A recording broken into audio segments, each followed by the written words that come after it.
But I want to talk about Wan Bissaka. I mean, he's a very, very expensive player. Now, that is not his fault in the slightest. He does not dictate what his transfer fee is. But is he worth the money, the 50 million? Well, he's getting a lot of criticism at the moment because a lot of Manchester United fans will probably say he's not a Manchester United defender.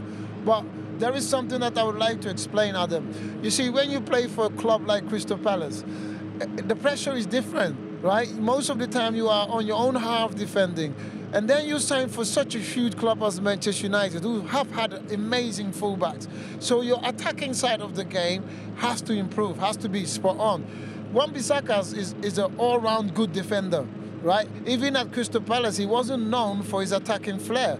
Now, I think because of his age, right? Yes, they paid a lot of money for him, but I think there's a lot more to come from Wan Bissaka next season, because this club is a big club with a lot of pressure and expectations are high.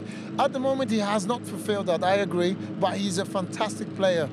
One for the future. Be patient with him. Can you train that sort of thing to be able to be more assertive in an offensive way? Yes, of course, 100%. Because if you look at the way Manchester United set up, and normally Manchester United will have to play a bit more higher. If we compare the fullbacks of Liverpool, for instance, look at where Trent Arnold and Robinson are receiving balls. They're receiving balls in the final third.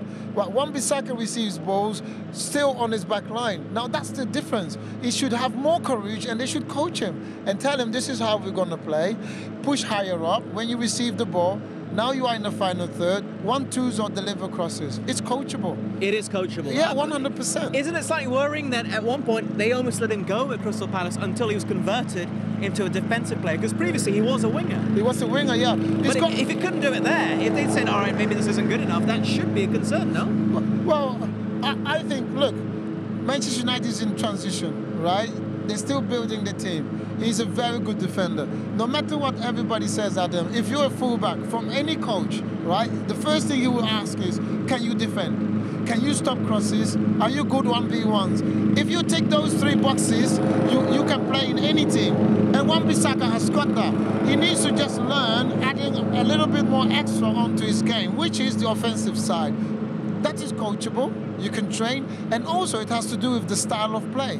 If the style of play, look, you can say previously with, for instance, coaches like Sam Allardyce, whereby they were a bit more defensive or playing a bit more long balls. That's just the style of play. Now, if Wan Bissaka, you can put Wan Bissaka in Liverpool's squad and he can play differently because of the style of Liverpool, how they play. So the system and the style of Manchester United football doesn't at the moment probably makes the best of Wan Bissaka come out yet. All right, welcome back. We were just talking about Wan Bissaka, a £50 million player, and, well, you can't blame him for the price tag. You don't choose the price tag. Now, George believes that he will come good, that he can be taught that attacking prowess. But I'm just wondering about your intuition. What you feel inside. Can it be the case with Wan Bissaka, do you feel? I touched on style of play. Okay, which influenced Wan Bissaka's game. And also, where does he receive balls in the build-up? And I touched on, if you look at, for instance, Trent Alexander-Arnold and Robertson, they receive balls in the build-up play, final third of the pitch. Yeah. Today, you could clearly see Wan Bissaka, when he gets the ball, he's still in the back 4. Now, that makes it really difficult to penetrate or to deliver any offensive work. Well, like we said, we spoke about this before, and we obviously don't know what Ole Gunnar Solskjaer's asking of him. He might be doing exactly what he wants him to do. But for me, if he does end up in the final third, I think his crossing and his final deliveries, for me, it's got to be better. Now, whether that's, you know, he could even develop it where he gets to the byline and he pulls it back. Or if he is going to play deeper for United and not get to the byline, and when he receives it in the final third, and it's one-touch cross, Gary Neville, you know, he didn't always get to the byline, but when he got switched, his one-touch and his delivery was very good. Yeah. What about your intuition? Are you more defensive-minded or are you more attack-minded? And does that hold you back when you're trying to do the other thing?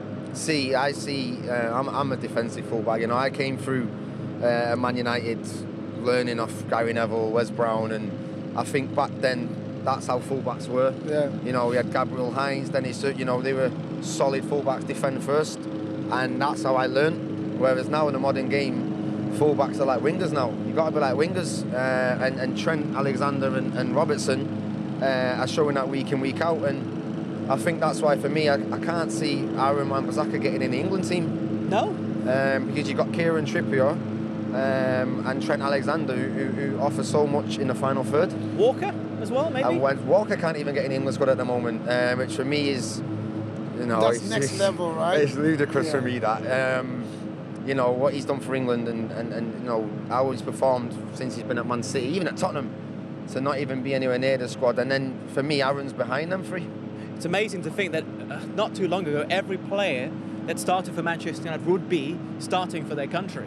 With the odd exception like Cantona because of his falling out, etc., with the French national team. But it's not the case anymore, is it?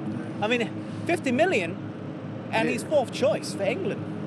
Yeah. It's amazing to think. Yeah, like you said, I think he's been in one squad and I think he got a back injury, he had to pull out. Maybe he might have got his cap then, but I think if you look at England and how Gareth Southgate wants them to play, I think he has to develop his final third play a bit more to if you know, to get into that England squad.